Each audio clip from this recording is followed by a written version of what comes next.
Hello friend, जय जगन्नाथ साଙ୍ଗମାନେ। ତ ମୁଁ ପୂର୍ବ ଭିଡ଼ିଓରେ ସେୟାର କରିଥିଲି କି ମୁଁ ଗାଁକୁ ଆସିଛି, ମାନେ ଆମ ଘର ଜଗତସିଂହପୁରକୁ। ଆଉ ଜଗତସିଂହପୁରରୁ ମୋ ଦିଦି ଘରକୁ ଆସିଛି, ପୂଜା ଯେହେତୁ ହେଉଛି ଯେଉଁଠି ମାଆଙ୍କର, ସେଇଟା ଦିଦି ଘର ବହୁତ ପାଖ, ସେଥିପାଇଁ ଦିଦି ଘରକୁ ଆସିଥିଲି। ଆଉ କାଲି ରାତିରେ ପୂଜା ଦେଖି ସାରିଲା ପରେ, ମାନେ କାଲି ରାତିରେ ପୂଜା ସହିତ ମାଆଙ୍କର ଗୋଟେ ହୁଏ ମହିମାର ଗୋଟେ ନାଟକୀୟ କାର୍ଯ୍ୟକ୍ରମ ଭଳି। ତ ଦେଖିଲା ପରେ ଲେଟ୍ରେ ଆସିକି ଶୋଇପଡ଼ିଥିଲି। ଆଉ ଉଠିକି ସାଙ୍ଗେ ସାଙ୍ଗେ ମୁହଁ ଧୋଇ ସାରିଲା ପରେ ମୁଁ ବାହାରିକି ପଳେଇ ଆସିଲି। ଫୁଲ ଦେଖିକି ଆଉ ଗଛଲତା ଦେଖିଲେ ମୁଁ ରହିପାରେନି ଜମା। ମାନେ ମୁଁ ଯେତିକି ଟାଇମ୍ ଘରେ ନ ରୁହେ, ମୁଁ ବାରିରେ ବୁଲିବାକୁ ପସନ୍ଦ କରେ। କୋଉ ଗଛ ଲାଗିଥିବ, ଫଳ ଫଳିଥିବ, ଫୁଲ ହେଇଥିବ, ଏଗୁଡ଼ା ମୋତେ ବହୁତ ପସନ୍ଦ।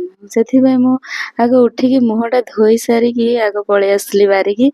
ଆଉ ବାରିରେ ଫୁଲ ଗଛ ସହିତ ଫସଲ କେତେ ଲାଗିଛି ଦେଖନ୍ତୁ।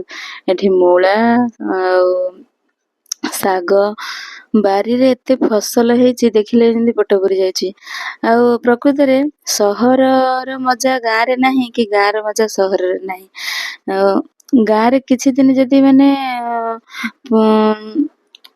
ସଉଦା କିଣା ହେଇନି କିମ୍ବା ନାହିଁ ପନିପରିବା, କିଛି ଜିନିଷ ନଥିଲେ ବି ବାରିଆଡ଼ୁ ବୁଲି ଆସିଲେ ବି କିଛି ବି ପନିପରିବା ବାହାରିଯିବ। ଏମିତିକି ଆମେ କଞ୍ଚା ଲଙ୍କା କିଣୁଛୁ ଏଠି, ମାନେ କଞ୍ଚା ଲଙ୍କା କେତେ। ଏବେ ମୁଁ ରେଡ଼ି ହେଇ ମାନେ ବାହାରି ପଡ଼ିଲି ଆମ ଘରକୁ। ଆଉ ଗଲାବେଳେ କିଛି ଫୁଲ ମଧ୍ୟ ନେଇଯାଉଛୁ। ଆଉ ଆମ ଘର ହେଇକି ପୁଣି କଟକ ଯିବାର ଅଛି ଆମର, ସେଥିପାଇଁ ଫୁଲ କିଛି ନେଇଯାଉଛୁ। ଆଉ ଫୁଲ ତ କଟକରେ କିଣିବାକୁ ପଡ଼ୁଛି।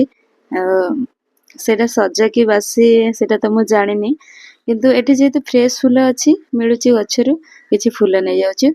ଆଉ ବାରିରେ ବୁଲିବାକୁ ବହୁତ ଇଚ୍ଛା ହେଉଛି, ଆଉ ଛାଡ଼ିବାକୁ ଇଚ୍ଛା ହେଉନି। ଆଉ ଏବେ ସବୁ ମୋର ଗାଁର ଭିଡ଼ିଓ ହିଁ ଆସିବ, ଆଉ ଆସୁଛି ମଧ୍ୟ। ଆଉ ମୋ ଭିଡ଼ିଓ ଯଦି ଭଲ ଲାଗିଥାଏ କମେଣ୍ଟ କରିବେ, ଲାଇକ୍ କରିବେ, ସେୟାର କରିବେ। ରହୁଛି, ଜୟ ଜଗନ୍ନାଥ।